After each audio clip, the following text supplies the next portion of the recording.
شروع اللہ کے نام سے جو بڑا مہربان اور نہایت رحم والا ہے۔ حضرت شیش علیہ السلام کا واقعہ۔ حضرت آدم علیہ السلام کے بیٹے قابیل نے اپنے بھائی حابیل کو قتل کر دیا تو اللہ تعالیٰ نے اسے کوے کے ذریعے بھائی کی لاش دفنانے کا طریقہ بتایا، جس پر عمل کرتے ہوئے اس نے لاش دفنا دی۔ اب اسے اپنے والد کے غصے کا خوف تھا۔ اس موقع پر شیطان نے قابیل کو گھر سے بھاگ جانے کی ترغیب دی، کیونکہ اسے یہ خوف لاحق تھا کہ اگر قابیل حضرت آدم علیہ السلام کے پاس رہا تو کہیں توبہ و استغفار کے بعد دوبارہ راہ حق پر نہ آ جائے۔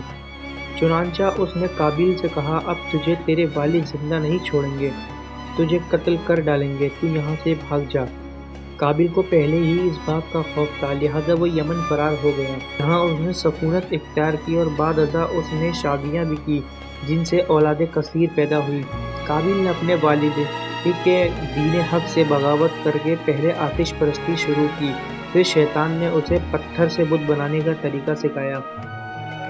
یوں قابیل اور اس کی اولاد نے ایک اللہ کو چھوڑ کر بت پرستی شروع کر دی۔ دنیا میں قتل و غارت، حسد و فساد اور بت پرستی کی بنیاد قابیل ہی نے رکھی تھی۔ حضرت عبداللہ بن مسعود رضی اللہ تعالیٰ عنہ سے روایت ہے کہ حضور نبی کریم صلی اللہ علیہ وآلہ وسلم نے فرمایا، دنیا میں جب بھی کوئی ظلم سے قتل ہوتا ہے تو اس کا ایک گناہ حضرت آدم علیہ السلام کے بیٹے قابیل کی گردن پر ضرور ہوتا ہے۔ حضرت آدم علیہ السلام کو جب بیٹے کے قتل کی خبر ملی تو وہ بہت غمزدہ ہو گئے، کیونکہ حابیل نہایت سعادت مند فرمانبردار، نیک و شائستہ نوجوان تھا۔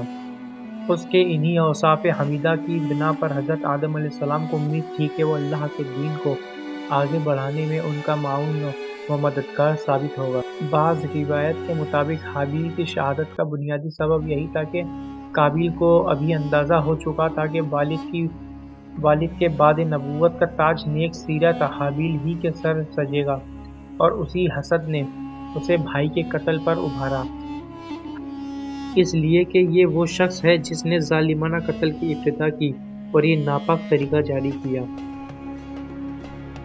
حابیل کے قتل کے بعد حضرت آدم علیہ السلام اور اماں حوا بہت اداس رہا کرتے تھے اور بیٹے کو یاد کر کے گھنٹوں آنسو بہایا کرتے تھے۔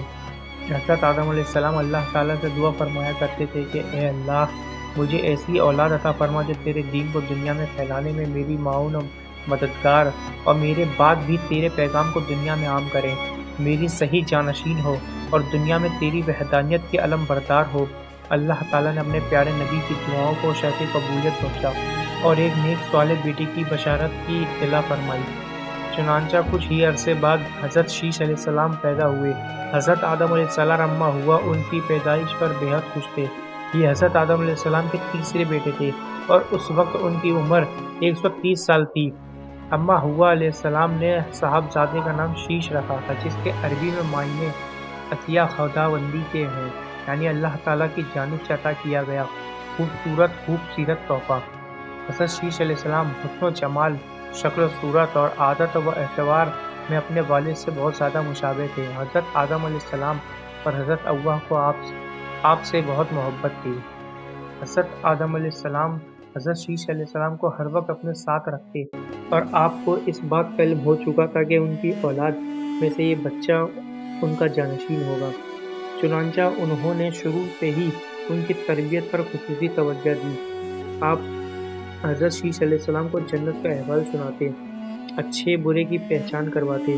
جو حضرت شیش علیہ السلام بڑے ہوتے گئے، ان کی پوشیدہ صلاحیتیں اور والدین کی تعلیم و تربیت رنگ لاتی رہی۔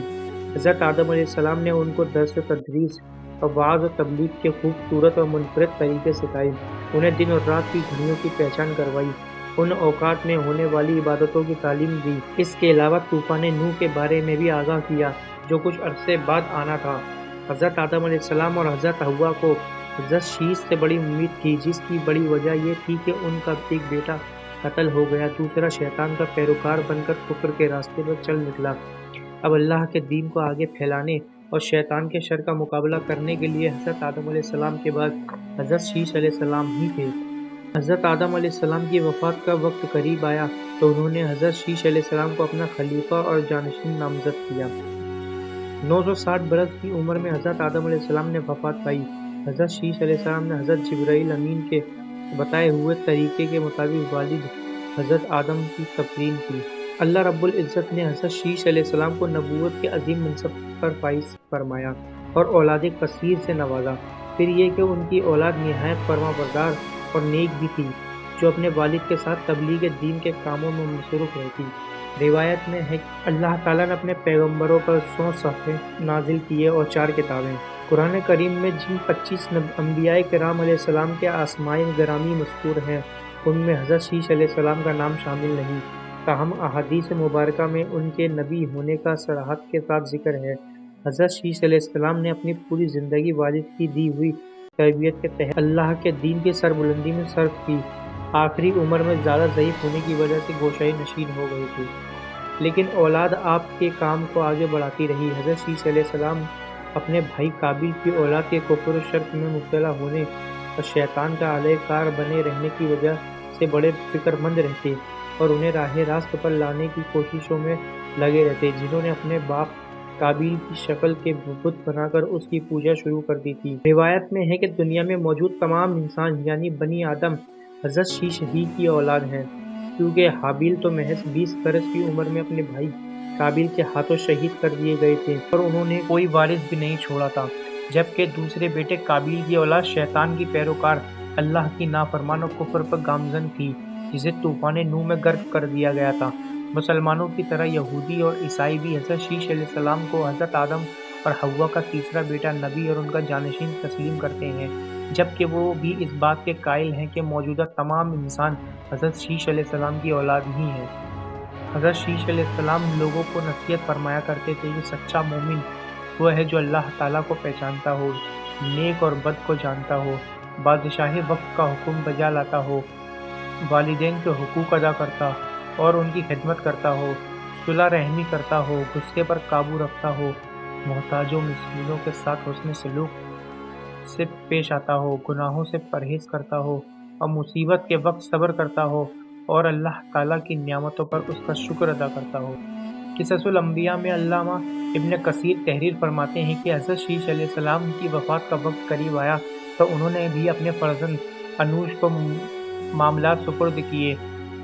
انوش کے بعد اس کا ولی عہد کنان بنا، اس کے بعد کنان کا فرزند مہلائل ان کا جانشین بنا، اور ایرانی اجماع لوگ انہی کے بارے میں خیال رکھتے تھے کہ یہ 7 ولایتوں کے بادشاہ بنے، اور یہ پہلے شخص ہیں جنہوں نے جنگلات کا صفایا کر کے شہروں اور قلعوں کی بنیاد ڈالی، اور انہوں نے ہی شہر بابل اور شہر سوس آباد کیا۔ ابلیس اور اس کے لشکر جنوں وغیرہ کو بھی مار مار کر انسانی آبادی سے بھگا کر ویرانوں اور گھاٹیوں میں ڈھکیل دیا۔ ان کا ایک بڑا تاج بھی تھا اور وہ لوگوں کو واعظ بھی فرماتے تھے۔ ان کی بادشاہی 40 سال رہی۔ جب وفات کا وقت قریب آیا تو انہوں نے اپنے فرزند اخنوخ کو اپنا جانشین مقرر کیا اور انہیں مختلف کاموں کی انجام دہی کے حوالے سے وصیت کی۔ مشہور اقوال کے مطابق یہی اخنوخ حضرت ادریس علیہ السلام تھے، جنہیں حضرت شیش علیہ السلام کے بعد اللہ نے نبوت سے سرفراز فرمایا۔ حضرت شیش علیہ السلام کی وفات 912 برس کی عمر میں ہوئی اور ان سے منسوب مزارات 3 مختلف مقامات غزہ، عراق کے شہر موصل اور ایودھیا بھارت میں ہیں۔ ان تینوں میں سے کس میں حضرت شیش علیہ السلام مدفون ہیں یہ اللہ تعالیٰ ہی بہتر جانتا ہے۔